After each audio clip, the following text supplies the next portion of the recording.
Rombongan berangkat sore itu. Bus biru tua menjemput satu persatu siswa di halaman sekolah. Amanda duduk di deret tengah dekat jendela. Tas kecil di pangkuan, ponsel di tangan, earphone menggantung tanpa suara. Di luar, langit memerah, lalu pelan tenggelam. Jakarta merapat ke malam. Guru menghitung kepala, suara absen di saut tawa. Semua masih ringan. Ada yang bercanda soal oleh-oleh, ada yang ribut menukar kursi. Amanda cuma mengamati. Di kaca, wajahnya memantul berlapis lampu kota. Ia menarik napas panjang. Perjalanan 8 hari. Bali, Malang, Jogja. Terdengar menyenangkan. Begitu bus melaju ke tol, lampu kabin diredupkan. Obrolan mengecil. Jalan jadi garis tak putus. Musik pelan dari depan. Entah lagu siapa. Amanda merapatkan jaket. Pendingin ruangan terasa lebih dingin dari biasanya. Larut malam, suara itu datang. Lirih sekali, seperti anak kecil yang menahan seduh. Amanda membuka mata. Ia menoleh ke deret belakang. Gelap. Hanya lampu emergensi kecil dekat pintu. Tangisan berhenti. Sunyi lagi. 5 menit kemudian, suara itu kembali, lebih jelas. Lembut, lalu patah di tenggorokan. Amanda menegakkan duduk. Ia melirik ke temannya di samping, Rara, yang sudah tertidur. Kursi di seberang kosong. Di lorong menggantung bau melati yang tepis. Salah satu siswa berbisik, "Dengar nggak?" Amanda mengangguk pelan. "Iya." "Siapa yang nangis?" "Nggak tahu." Supir menjaga kecepatan. Jalan tetap mulus. Di baris paling depan, salah satu guru setengah terlelap. Di baris belakang, Tasya mengeluh pusing. "Miss, kepala aku berat." Suaranya menggema pelan di kabin. 3 kali tangisan itu datang. Jedanya tak bisa ditebak. Lalu tiba-tiba berhenti total. Udara terasa lebih dingin. Amanda menggosok lengan. Ia ingin minum, tapi botol air jatuh ke kolong. Saat ia menunduk mencari, dari arah belakang terdengar erangan berat. Bukan tangis, bukan suara anak kecil. Berat, serak, tua. Erangan berubah jadi suara yang jelas. "Diam." Kata itu satu, datar, seperti keluar dari dada yang sangat dalam. Beberapa kepala bangun bersamaan. Rara mencabut earphone. "Apa tadi?" Lampu kabin berkedip sekali. Padam, lalu menyala lagi. Tasya di baris belakang menegang. Kepalanya menunduk ke bahu, lalu terhentak. Badannya seperti melawan sesuatu yang tak terlihat. Teman di sampingnya panik. "Tasya!" Tasya tidak menjawab. Rahangnya mengeras, matanya tak fokus. Guru berdiri, berjalan cepat ke belakang. Semua tenang. Tasya tarik napas. Tasya membuka mulut. Suara yang keluar bukan suaranya. Datang berat, patah, seperti pria yang terlalu lama menelan amarah. "Jangan ganggu." 2 kata itu jatuh seperti batu. Bus melambat, supir melirik ke kaca tengah. Angin dari pendingin terasa menusuk, aroma melati makin pekat. Amanda menelan ludah. Di bawah kursinya, botol air berderak pelan, seperti disentuh sesuatu. Rara berbisik, "Pindah kursi depan yuk." Amanda tidak bergerak. Matanya terpaku pada Tasya yang kini tertawa tanpa suara. Bahunya naik turun lalu tiba-tiba diam. Bibirnya menutup rapat. Tangan kanannya mencengkram sandaran kursi sampai bunyi kain tergores. Seorang guru lain menabur air minum ke udara sambil berdoa pelan. "Tenang, tenang." Tasya menoleh ke lorong. Gerakannya lambat. Tatapannya melewati semua orang. Berhenti di kursi Amanda. Tidak berkedip. Amanda merasa pandangan itu menempel di kulit. Dingin menyusup dari tengkuk hingga tulang belakang. Lampu kabin kembali berkedip. Sekali, 2 kali. Setiap kedipan seperti memotong waktu menjadi potongan-potongan pendek. Pada kedipan ketiga, Tasya tersenyum. Senyum itu tidak sampai ke mata. Bibirnya bergerak sedikit. Amanda tidak yakin mendengar, tapi kata-katanya seperti merayap di udara. "Pulang." Guru menepuk pelan pipi Tasya. "Sayang, sadar." Tasya mengembus pendek. Suara berat itu muncul lagi, lebih jelas. "Zaman di sini." 3 kata, sederhana, tapi udara di dalam bus berubah padat, seolah semua orang perlu mengingat cara bernapas. Dari kursi depan, ada yang mulai menangis. Seseorang berdoa makin keras. Supir memindahkan bus ke bahu jalan, berhenti. Pintu depan terbuka sedikit, malam menyelinap masuk. Angin luar membawa bau tanah basah. Aroma melati tidak hilang. Guru memanggil Amanda, bantu ambilkan air dari cooler. Amanda berdiri, lututnya lemas. Ia melangkah melewati lorong sempit, melewati Tasya yang masih menatap tanpa benar-benar melihat. Saat ia tepat di samping, Tasya berbisik, tidak keras, tepat di telinga. Jangan foto. Amanda mematung, ia tidak pegang ponsel. Ia bahkan lupa ponselnya di kursi.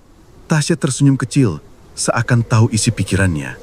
Mata yang tadinya kosong, mendadak basah, seperti ada orang lain yang ingin keluar dari baliknya. Di saat yang sama, dari speaker pengumuman di depan, terdengar feedback kecil. Berdesis, lalu suara yang sama, berat dan serak mengulang satu kata.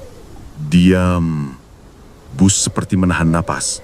Lampu padam total selama 1 detik yang terasa sangat panjang. Saat lampu menyala lagi, sesuatu berdiri di lorong sebelah belakang. Tidak jelas, tidak utuh, hanya bagian yang terkena cahaya. Bahu, lengan, garis rambut yang kusut. Semua orang terpaku. Amanda belum sempat mengambil air. Ia dan Rara sama-sama memegang sandaran kursi. Hening merayap, lebih tajam dari jerit. Lalu dari luar, klakson panjang dari kendaraan yang melintas memecah malam. Saat klakson itu lenyap, suara di dalam bus kembali. Bukan tangis, bukan erangan. Kali ini seperti napas yang sangat dekat di belakang telinga Amanda. Bab ini berakhir saat Amanda menoleh pelan dan sesuatu menyebut namanya. Amanda kaku di kursinya. Namanya dipanggil lirih, tapi jelas. Udara di sekitarnya bergetar tipis. Rara menarik lengan baju Amanda dengan gemetar. "Jangan nengok, jangan nengok," bisiknya cepat. Tapi kepala Amanda sudah menoleh. Kosong. Hanya lorong bus yang gelap, lampu kecil di pintu darurat berkedip samar. Tidak ada siapapun berdiri di sana. Bus masih berhenti di bahu jalan. Sopir menyalakan lampu hazard. Guru di depan memberi isyarat agar semua tetap duduk. "Tenang, jangan panik." Suaranya terdengar lebih seperti permintaan daripada perintah. Tasya masih menunduk. Sesekali mengerang. Rambutnya menutupi wajah. Tangan kirinya bergetar hebat. Teman sebangkunya menjauh ke sisi jendela, menangis pelan. Salah seorang guru menuangkan air ke botol, membacakan doa, lalu menyentuh kening Tasya. Sesaat tubuh Tasya diam. Semua menahan nafas. Lalu tawanya pecah. Bukan tawa gadis belia, berat, dalam, dan aneh. "Kalian semua ikut, kalian semua ikut," katanya. Suaranya bergema seperti keluar dari rongga bus itu sendiri. Anak-anak terloncat kaget. Amanda merasakan telapak tangannya dingin, seperti basah oleh keringat, meski udara dalam bus menggigil. Seorang siswa cowok dari kursi depan berteriak, "Udah, jangan bercanda ah!" Suaranya gemetar, seorang mencoba meyakinkan dirinya sendiri bahwa ini cuma mainan. Tiba-tiba tas ransel di atas bagasi kabin jatuh sendiri, menghantam lantai keras. Semua serentak menoleh. Lorong dipenuhi napas terburu-buru. "Doa, baca doa!" ujar guru paling tua dengan suara tercekat. Ia mengangkat tangannya, memimpin. Beberapa murid mengikuti terbata. Tapi suara aneh itu menyela lebih keras. "Jangan ganggu aku!" Lampu kabin mati lagi. Bus tenggelam dalam gelap total. Hanya lampu hazard dari luar menerobos sedikit melalui kaca. Dalam kegelapan itu, Amanda mendengar banyak suara. Ada yang berlari kecil di lorong, padahal semua kursi penuh. Ada yang berbisik cepat di telinganya. Bahasa asing yang tak dikenalnya. Bau melati semakin menusuk, bercampur dengan amis yang tiba-tiba muncul entah dari mana. "Miss, Aku takut. Suara Rara pecah, ia meremas tangan Amanda kuat-kuat. Amanda menunduk, melihat kedua kakinya gemetar. Suara tawa mendadak pecah di baris belakang. Bukan Tasya kali ini, tawa laki-laki dewasa, dalam, terputus-putus. Kursi berderit seperti ada yang menendang dari bawah. Lalu suara pintu bus berderak. Padahal pintu itu terkunci dari depan. Guru laki-laki mendekat, berusaha membuka pintu belakang darurat untuk memberi udara, tapi tuasnya tidak bergerak, seakan ada tangan lain yang menahan dari luar. Di tengah kekacauan itu, Amanda mendengar sesuatu yang berbeda. Lirih sekali, tapi jelas memanggil dari arah kursi belakang. Suara perempuan muda. "Tolong aku!" Suaranya bergetar, nyaris tak terdengar. Amanda menoleh cepat. Di balik sandaran kursi yang kosong, seolah ada bayangan duduk. Rambut hitamnya menjuntai. Ia hanya melihat sekilas, tapi cukup membuat darahnya berbeku. Lampu kabin menyala tiba-tiba. Semua menjerit. Tasya ambruk ke pangkuan, tak sadarkan diri. Suara-suara berhenti seketika. Bus kembali seperti biasa. Hanya napas terengah-engah yang tersisa. Guru cepat-cepat menyuruh semua tenang, lalu memberi kode pada sopir untuk melanjutkan perjalanan. Roda berputar lagi, menelan jalan malam yang panjang. Tapi Amanda tahu sesuatu tidak beres. Dari pantulan kaca jendela, ia melihat kursi belakang. Harusnya kosong, tapi ada bayangan duduk. Wajahnya menunduk. Rambut hitamnya menjuntai. Bayangan itu tidak bergerak, bahkan ketika bus berguncang. Amanda mencoba menutup mata, pura-pura tidur, tapi suara itu lagi-lagi muncul di telinganya. "Aku belum selesai." Ia membuka mata mendadak. Kaca jendela di sampingnya berembun dari dalam. Ada tulisan samar yang baru saja muncul sendiri. Hanya satu kata, "Besok." Pagi menjelang ketika bus akhirnya masuk Kota Malang. Udara dingin menyambut dari celah jendela. Mata para siswa sembab. Sebagian tertidur sepanjang jalan. Sebagian lain pura-pura lupa apa yang terjadi semalam. Guru-guru memilih diam. Hanya sesekali berbisik di depan. Amanda bersandar, matanya berat. Tapi ingatan tentang tulisan di kaca jendela membuatnya gelisah. Kata itu sederhana, tapi menempel seperti bayangan. Besok. Ia menelan ludah, mencoba mengusir pikiran. Mungkin hanya ilusi.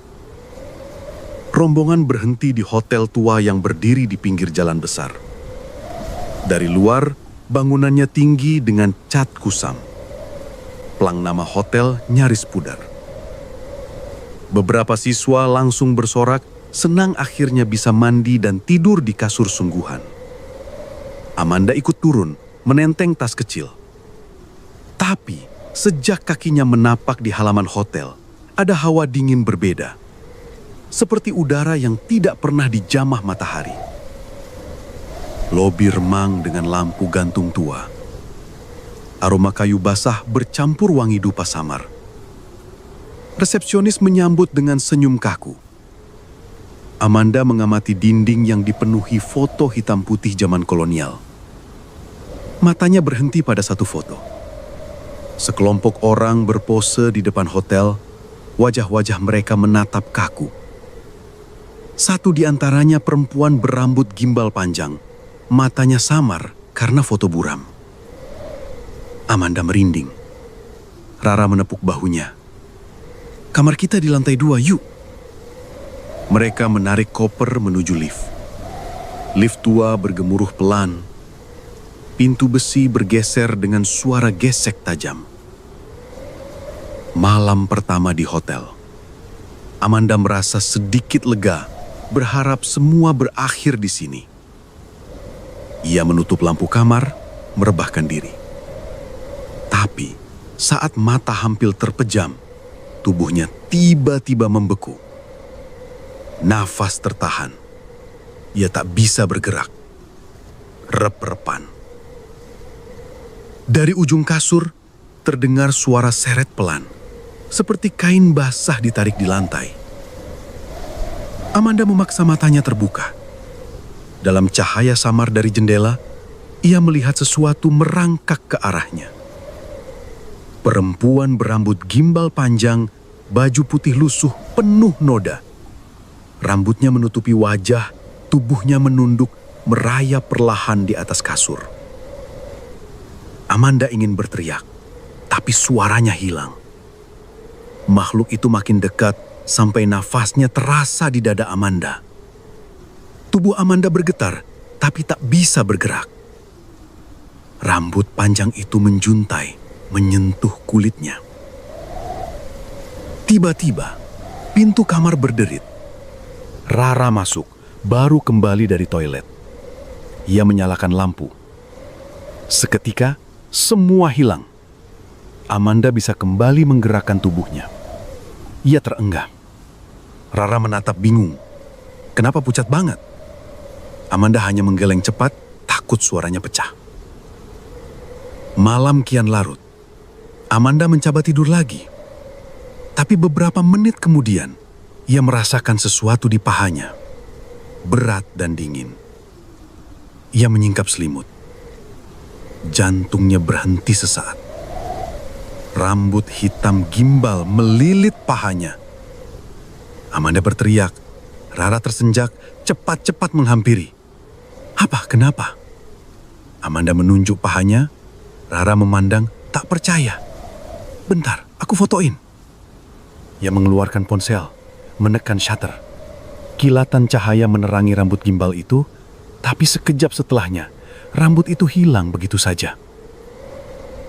Mereka memandangi layar ponsel.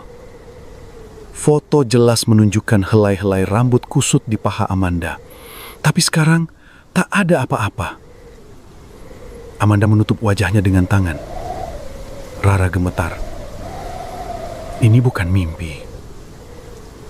Di luar kamar, lorong hotel bergema suara langkah kaki. Pelan, teratur. Seperti seseorang mondar-mandir tanpa tujuan. Amanda dan Rara saling pandang, membisu. Suara itu berhenti tepat di depan kamar mereka. Gagang pintu bergetar. Bab berakhir di situ. Dengan Amanda menahan nafas, menunggu sesuatu dari luar kamar mencoba masuk. Pintu kamar tak kunjung terbuka. Tapi gagangnya bergetar lama. Amanda dan Rara terpaku, memeluk diri masing-masing. Setelah beberapa detik yang terasa seperti menit, suara langgah menjauh. Lorong kembali sunyi. Mereka hanya mendengar detak jantung sendiri. Rara menutup pintu dengan kunci tambahan, lalu duduk di lantai sambil memegang ponselnya erat. Amanda masih di kasur, tatapannya kosong. Foto di layar ponsel masih terbuka. Rambut kusut itu jelas sekali melilit paha Amanda. Padahal sekarang lenyap, seolah tak pernah ada. Kalau ini prank, siapa yang berani bikin kayak gini? Bisik Rara. Tangannya gemetar saat memperbesar foto. Amanda menunduk, tak berani melihat lagi. Ada rasa aneh di pahanya, seperti dingin yang tertinggal. Malam berjalan pelan. Lampu sengaja mereka biarkan menyala. Amanda mencoba memejamkan mata, tapi bayangan tadi kembali. Rep-repan, sosok yang merangkak, rambut di pahanya. Semua masih terlalu nyata. Sekitar jam 2 dini hari, suara ketukan terdengar. Pelan, ritme tidak beraturan. Bukan pintu mereka, tapi pintu kamar di seberang. Amanda menajamkan telinga.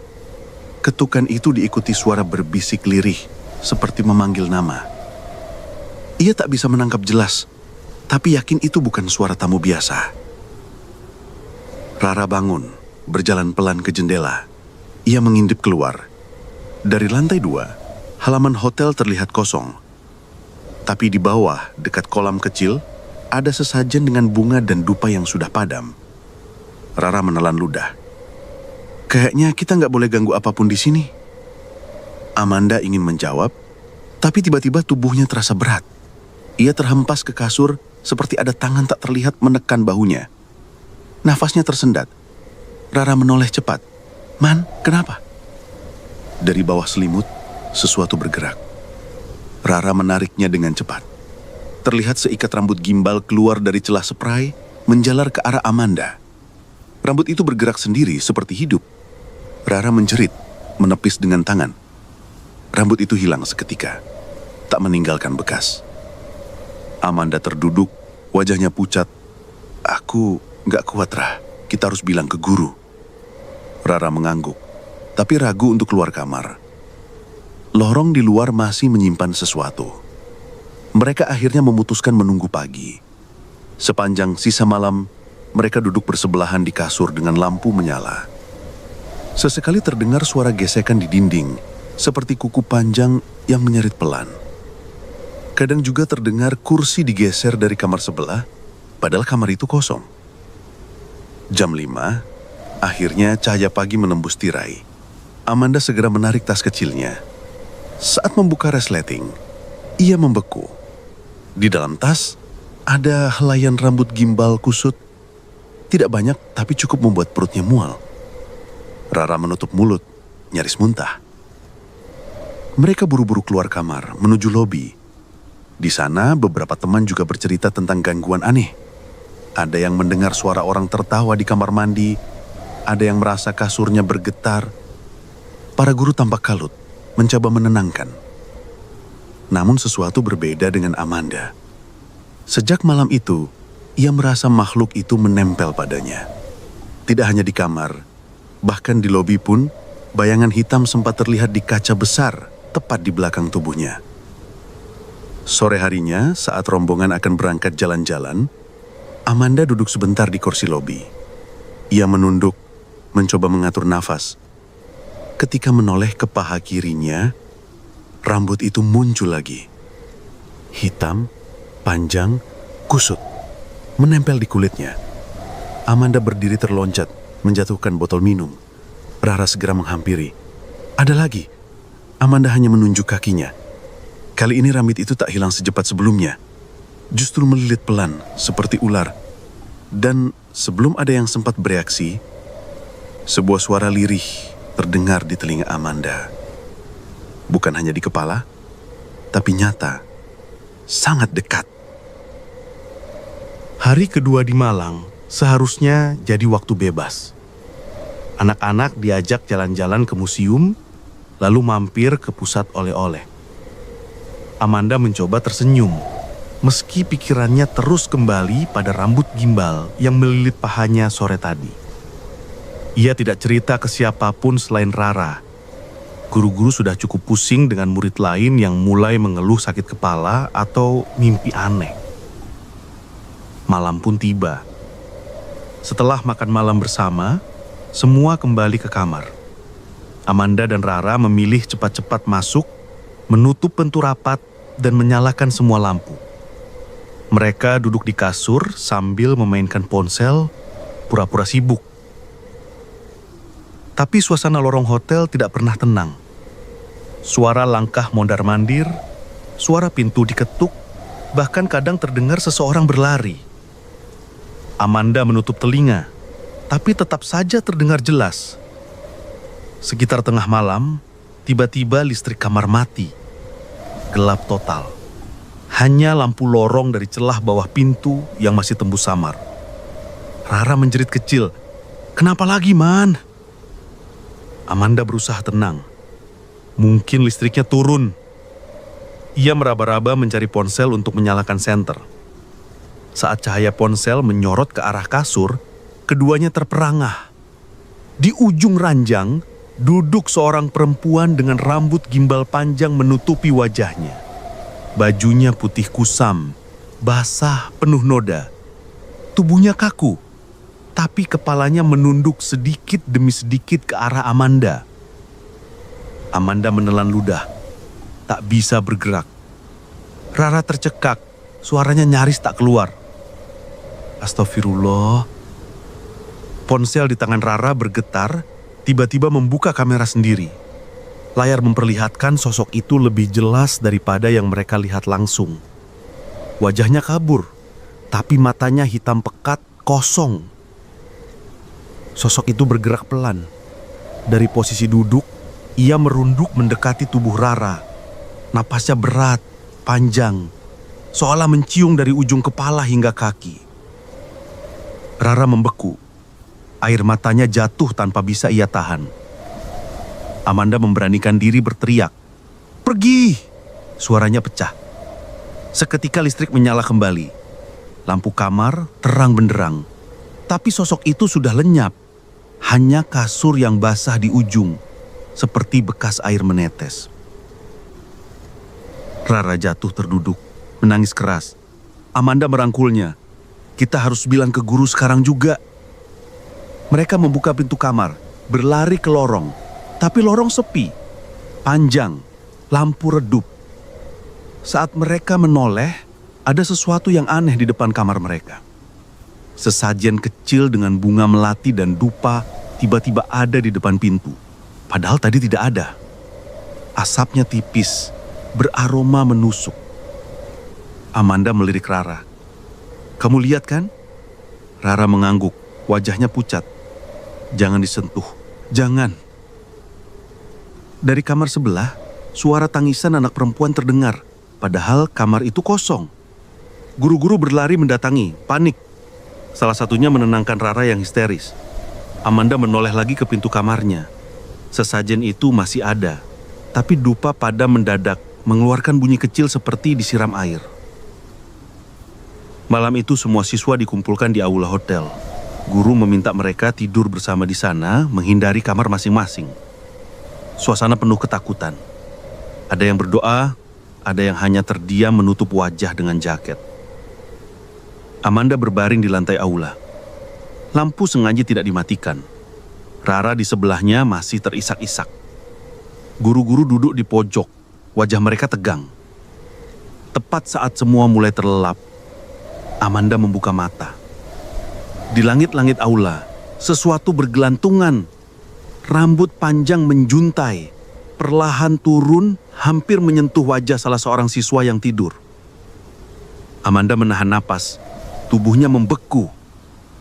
Rambut itu berayun pelan, lalu perlahan menghilang ke atas, seolah ditarik ke dimensi lain. Amanda menoleh ke Rara, ingin memastikan ia tidak halusinasi. Tapi Rara pun menatap ke atas dengan mata membesar, bibirnya gemetar. "Kamu lihat juga." Dan sebelum Amanda sempat menjawab, terdengar suara dari pengeras suara aula yang harusnya mati. Suara berat, parau, dan sangat jelas. "Kalian sudah ganggu aku." Hari-hari di Malang berakhir dengan wajah murung. Guru memutuskan mempercepat jadwal, membawa rombongan ke Jogja lebih awal. Semua berharap pindah tempat berarti pindah nasib. Amanda duduk di kursi bus dengan wajah lesu, matanya memandang jalan panjang tanpa semangat. Sepanjang perjalanan, tidak ada yang berani banyak bicara. Sesekali terdengar gumaman doa.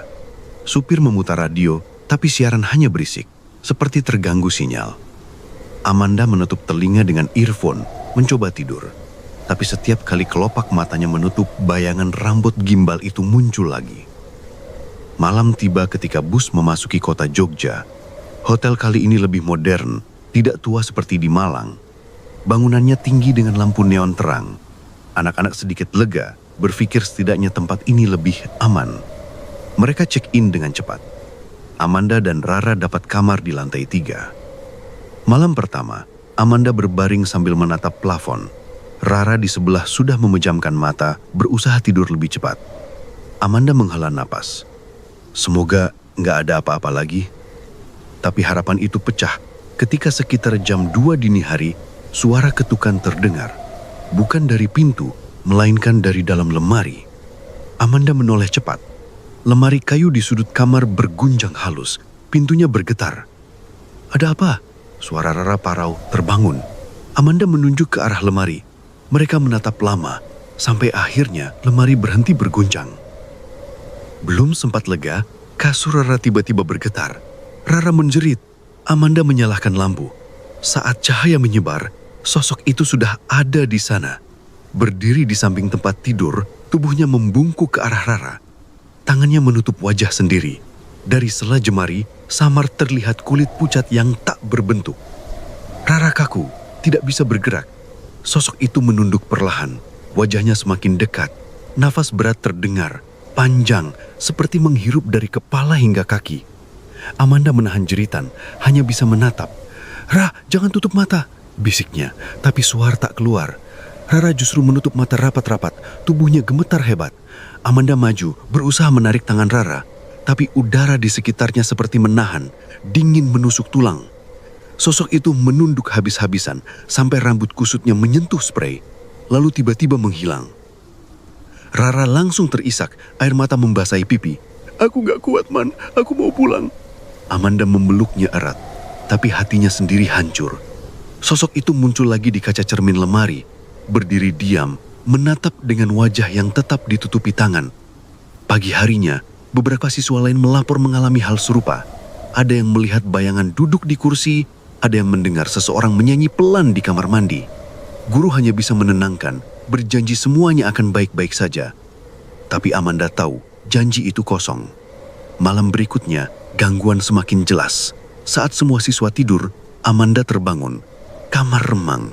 Dari kursi dekat jendela ia melihat sosok putih duduk membelakanginya. Rambut panjang kusut jatuh menutupi kursi. Amanda menahan napas. Sosok itu perlahan menoleh, tapi wajahnya kosong. Tidak ada mata, tidak ada mulut. Amanda menjerit pelan, menutup mulut dengan tangan sendiri.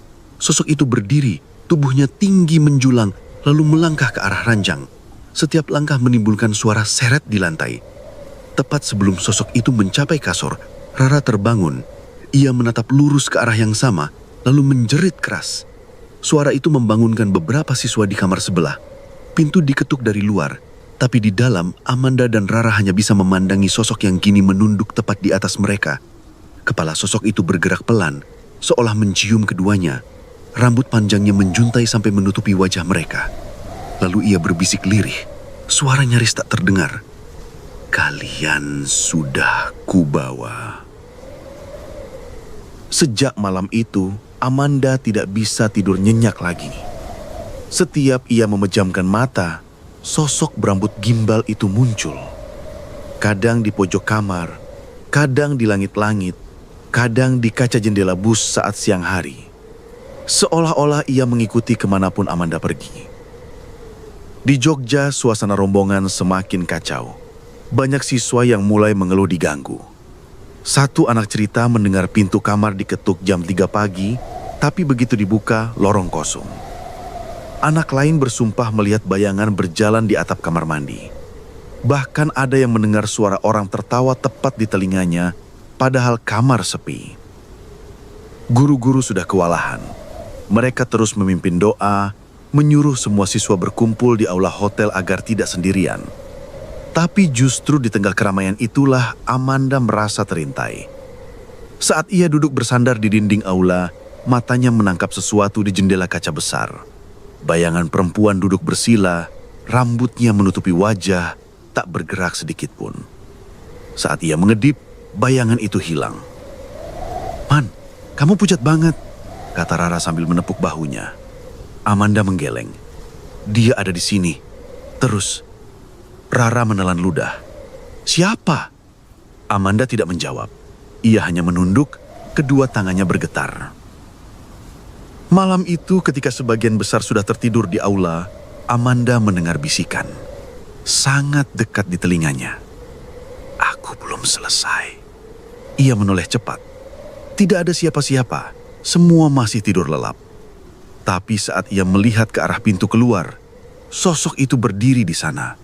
Menutup wajah dengan kedua tangan, tubuhnya kaku, hanya rambut panjangnya yang bergoyang sedikit. Amanda memejamkan mata, berusaha berdoa. Tapi saat ia buka mata lagi, sosok itu sudah tepat di depannya. Ia bisa merasakan hawa dingin menusuk tulang meski wujudnya kabur. Sosok itu membungkuk pelan, hampir menyentuh wajah Amanda. "Jangan sentuh aku," bisik Amanda tanpa sadar. Sosok itu mendongak, perlahan menurunkan tangannya. Tapi bukan wajah yang terlihat, hanya ruang kosong hitam menganga, seperti lubang tanpa dasar. Amanda terperangah, lidahnya keluh. Tiba-tiba semua lampu aula mati, suara jeritan pecah bersamaan. Anak-anak terbangun panik berlarian. Guru berusaha menyalakan lampu darurat. Dalam gelap itu, Amanda mendengar langkah kaki mendekat. Berat, menyeret. Ia tahu siapa itu. Rara meraih tangan Amanda, menariknya ke pojok aula. Kita harus keluar. Tapi pintu terkunci.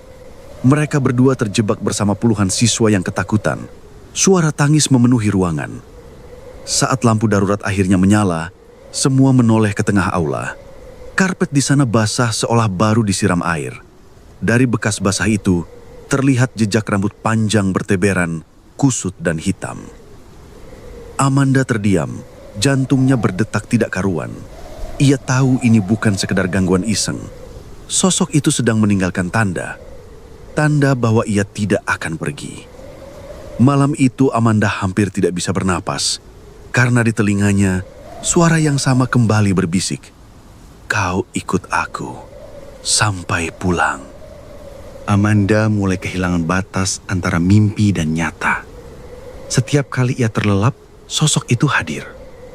Duduk di ujung ranjang, rambutnya gimbal, wajahnya tak pernah jelas. Kadang menatap lurus, kadang hanya menunduk. Malam itu pun begitu. Amanda bermimpi ia terperangkap di kamar hotel Malang lagi. Bau melati pekat, dinding kamar dipenuhi noda hitam. Sosok itu duduk di ujung kasur, menatap Amanda lama sekali, lalu mengangkat tangannya dan menunjuk ke arah jendela. Amanda mengikuti arah itu. Di luar jendela, tampak halaman Hotel Malang dengan sebuah sudut gelap. Ada dupa dan sesajen, tapi terinjak, berserakan. Sosok itu menoleh pada Amanda, kemudian membisik. Kau lihat kan? Amanda terbangun dengan keringat dingin. Rara di sebelah ikut gelisah. Kamu mimpi lagi, Man? Amanda menatap lurus ke langit-langit. Dia nunjuk sesuatu. Sesajen di Hotel Malang. Rara menelan ludah. Kamu yakin? Aku gak mungkin bohong. Pagi itu, Amanda memberanikan diri bercerita pada guru perempuan yang paling ia percaya. Sang guru mendengarkan dengan wajah serius. Ada yang mengaku waktu itu menendang sesajen di dekat tangga hotel. Mereka pikir cuma sampah. Amanda terdiam, hatinya merosot. Jadi, itu sebabnya. Guru itu hanya menatap jauh, seolah tak ingin menambah kepanikan. Hari-hari berikutnya di Jogja tidak tenang. Siswa lain terus diganggu. Ada yang mengaku melihat bayangan berjalan di kamar mandi. Ada yang mendengar pintu kamar terbuka sendiri. Malam demi malam, Amanda merasa sosok itu semakin dekat. Suatu malam, ia kembali bermimpi. Kali ini lebih jelas. Ia berada di aula Hotel Malang, tapi kosong. Lantai penuh air, kursi-kursi terbalik. Dari tengah ruangan, sosok berambut gimbal muncul, berjalan pincang ke arahnya. Amanda ingin kabur, tapi kakinya berat. Sosok itu berhenti satu langkah di depan, lalu berbisik. Aku mati di sini. Amanda terbangun dengan napas terengah. Rara mengguncang bahunya. Kenapa, Man? Amanda tak menjawab. Matanya masih berkaca-kaca. Suara itu begitu nyata. Keesokan harinya, Amanda memutuskan menceritakan semuanya pada beberapa teman. Mereka teringat sesuatu. Waktu malam pertama di Malang, aku lihat salah satu dari kita nendang-nendang bunga di lantai. Kayak lagi bercanda. Amanda tercekat. Kalau itu benar, mungkin arwahnya marah. Malam kembali turun. Di kamar Hotel Jogja, Amanda dan Rara berusaha tidur lebih cepat. Tapi sekitar jam 3 pagi, Amanda terbangun. Di ujung ranjang, sosok itu lagi-lagi duduk. Kali ini tangannya terulur menunjuk ke arah pintu. Amanda menoleh. Pintu kamar mereka terbuka sedikit. Dari celahnya terlihat lorong panjang. Gelap. Rara pun terbangun. Ia memegang lengan Amanda. Apalagi, Man? Amanda menunjuk pelan. Dia nunjuk aku ke sana. Rara menggelengkan cepat. Jangan keluar. Tapi suara lirih terdengar dari lorong. Bukan hanya suara asing, itu suara Tasya, teman mereka yang sempat kerasukan di bus. "Amanda, tolong aku." Amanda terpaku di depan pintu, tubuhnya gemetar. Lorong tetap kosong, tapi suara itu jelas. Rara menahan tangannya. "Kalau kamu keluar, kita nggak balik lagi." Amanda terpaku di depan pintu. Suara itu terus memanggil, makin pelan, makin jauh. Dan dari ujung lorong yang gelap, sesuatu mulai bergerak mendekat. Rambut panjang menyeret lantai, bunyinya terdengar sampai ke telinga mereka. Rombongan akhirnya meninggalkan Jogja. Tidak ada yang bersorak saat bus melaju keluar kota. Semua duduk diam. Sebagian menutup wajah dengan jaket, sebagian lain memejamkan mata pura-pura tidur. Amanda menatap keluar jendela. Ia berharap begitu meninggalkan hotel, semua berakhir. Tapi rasa itu tetap ada. Dingin yang menempel di tengkuk, seolah sesuatu masih duduk di belakangnya. Rara berbisik, "Man, kita udah jauh, harusnya aman." Amanda menggeleng. "Dia ikut, aku bisa rasa." Perjalanan pulang panjang dan melelahkan. Ketika bus berhenti di rest area, Amanda turun sebentar untuk ke toilet. Di cermin besar, ia melihat bayangan lain berdiri tepat di belakangnya. Rambut gimbal menjuntai sampai lantai. Amanda menoleh cepat, tapi ruangan kosong. Nafasnya memburu. Ia buru-buru keluar tanpa mencuci tangan. Sesampai di sekolah, orang tua sudah menunggu. Anak-anak lega, sebagian menangis di peluk keluarganya. Amanda berusaha tersenyum saat ibunya menjemput. Tapi di pelukan itu, ia tahu ada mata lain yang masih menatapnya. Malam pertama di rumah, Amanda tidur di kamarnya sendiri. Rara sempat mengirim pesan, menanyakan kabar. "Jangan lupa doa sebelum tidur." Begitu isi chatnya. Amanda menjawab singkat, lalu mencoba memejamkan mata. Tapi sekitar jam 2, ia terbangun. Pipinya basah, ia sadar ia menangis dalam tidur. Matanya beralih ke ujung tempat tidur. Sosok itu ada di sana. Duduk diam, rambut gimbal menutupi wajah. Tubuhnya kaku. Amanda menjerit kecil, tapi tenggorokannya tercekat. Ibunya masuk terburu-buru. "Kenapa, Nak?" Amanda menunjuk ujung ranjang. "Dia di situ." Ibunya melihat, tapi hanya kasur kosong. Amanda menangis, tubuhnya gemetar. Hari-hari berikutnya, gangguan makin sering. Pintu kamar Amanda berderit sendiri. Bau melati muncul setiap malam.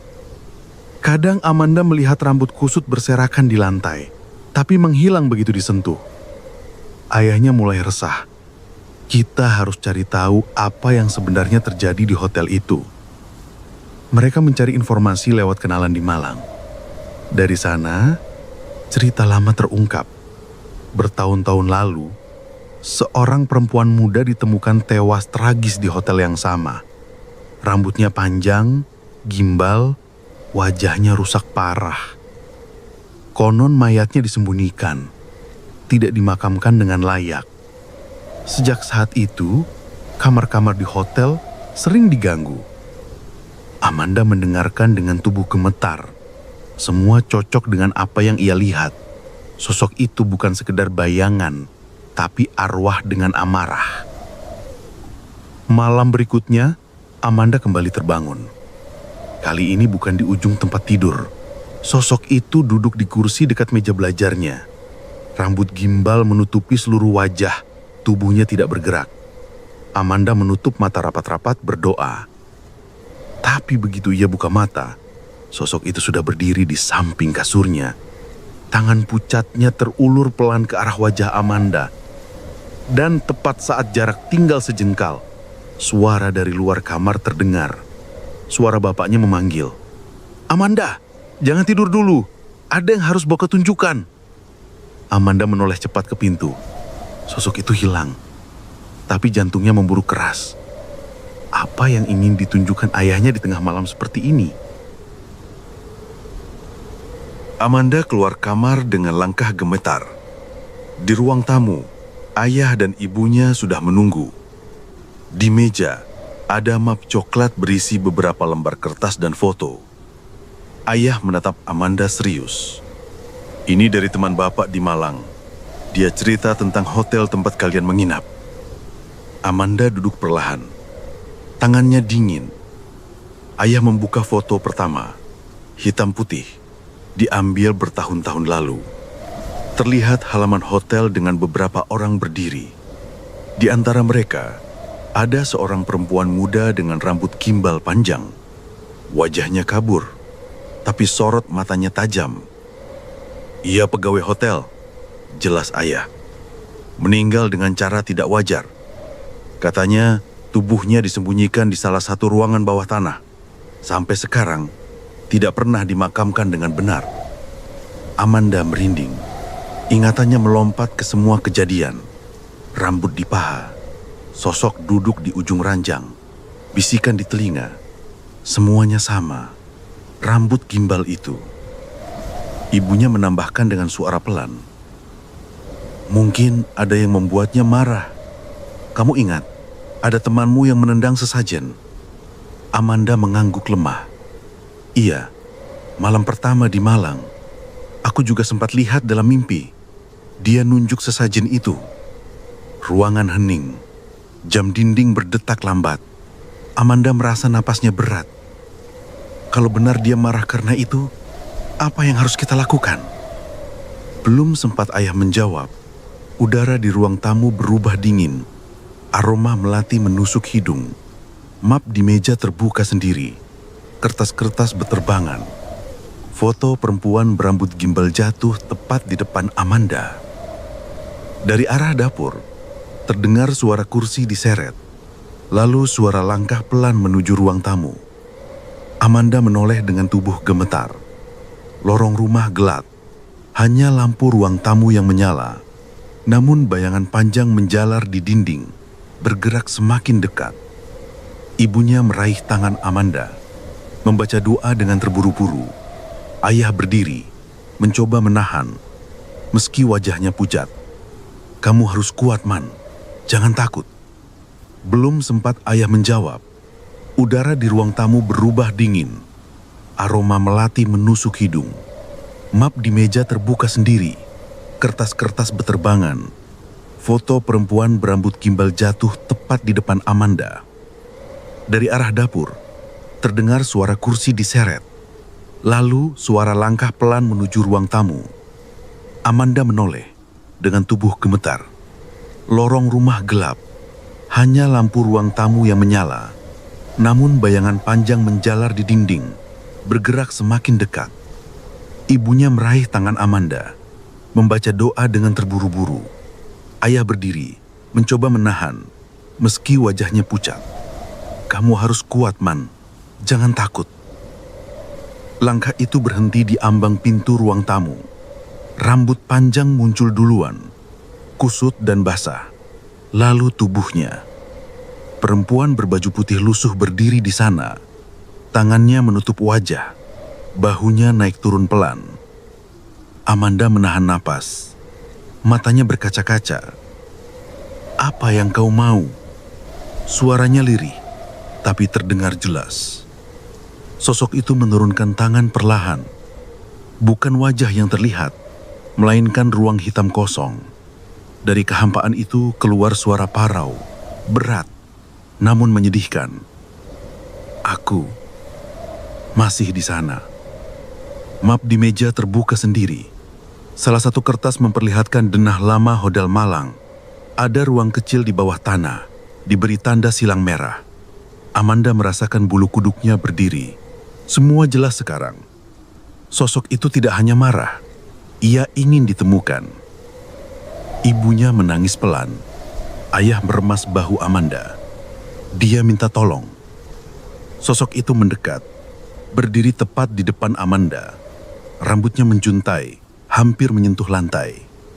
Amanda bisa mencium bau tanah basah, bau yang sama seperti di bus malam pertama.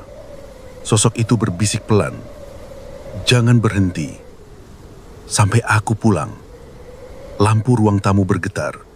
padam sesaat, lalu menyala lagi. Sosok itu sudah menghilang. Hanya rambut kusut tercecer di lantai. Basah, berbau melati. Amanda memungut helaian rambut itu dengan tangan gemetar. Pandangannya bertemu dengan ayah dan ibunya. Tak ada yang bicara, tapi semua tahu perjalanan 8 hari itu belum benar-benar berakhir. Karena arwah berambut gimbal itu masih menunggu, dan ia sudah memilih Amanda sebagai pintunya. Perjalanan studi tur itu seharusnya penuh canda dan tawa. Tapi sejak malam pertama di bis hingga kembali ke rumah, Amanda belajar satu hal. Ada dunia lain yang tak bisa dijelaskan logika. Dunia yang menuntut kita untuk menghargai tradisi dan menjaga sikap di setiap tempat. Satu langkah kecil yang sembrono bisa jadi mengusik sesuatu yang tidak terlihat. Arwah berambut gimbal itu mungkin hanyalah satu dari sekian banyak kisah yang tersimpan di tempat-tempat yang kita anggap biasa. Bagi Amanda, bayangan itu tak hanya meninggalkan rasa takut, tapi juga pesan bahwa manusia hidup harus lebih peka dan jangan pernah meremehkan hal-hal yang